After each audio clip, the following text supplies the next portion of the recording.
இயேசு கிறிஸ்துவில் பிரியமான சகோதர சகோதரிகளே, இன்று வெள்ளிக்கிழமை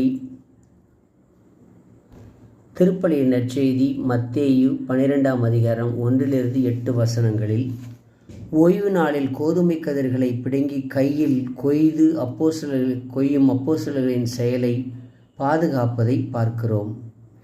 யூதர்கள் ஓய்வு நாளன்று எந்த செயலையும் செய்ய மாட்டார்கள்.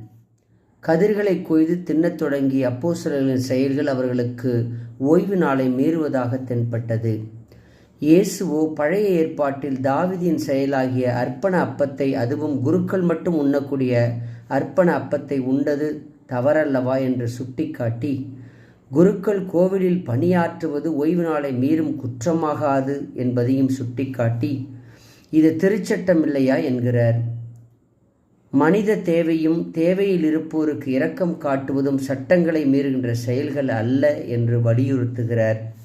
இயேசு கூறும் மைய செய்தி என்ன?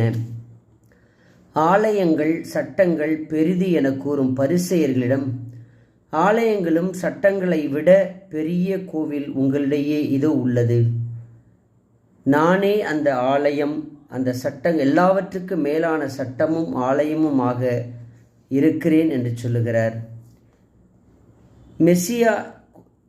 ஹோசியா இறைவாக்கினர் 6ஆம் அதிகாரம் 6 வசனத்தில் சொல்லுவதை சுட்டிக்காட்டி, கடவுள் ஒன்று உங்கள் பரிகாரங்களையும் காணிக்கைகளையும் விட இரக்கத்தையே விரும்புகிறார்.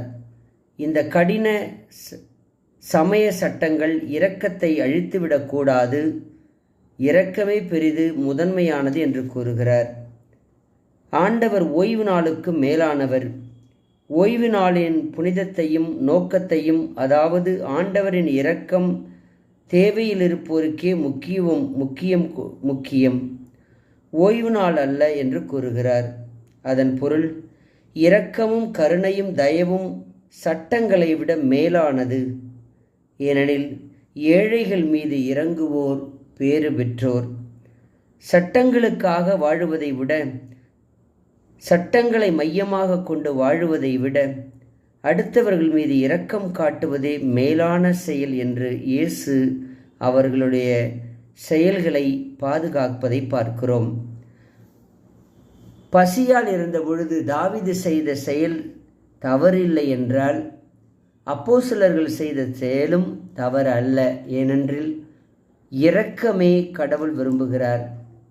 காரணம், அவர் இரக்கத்தின் கடவுள், கடவுள் இரக்கமுள்ளவர். ஆமென்.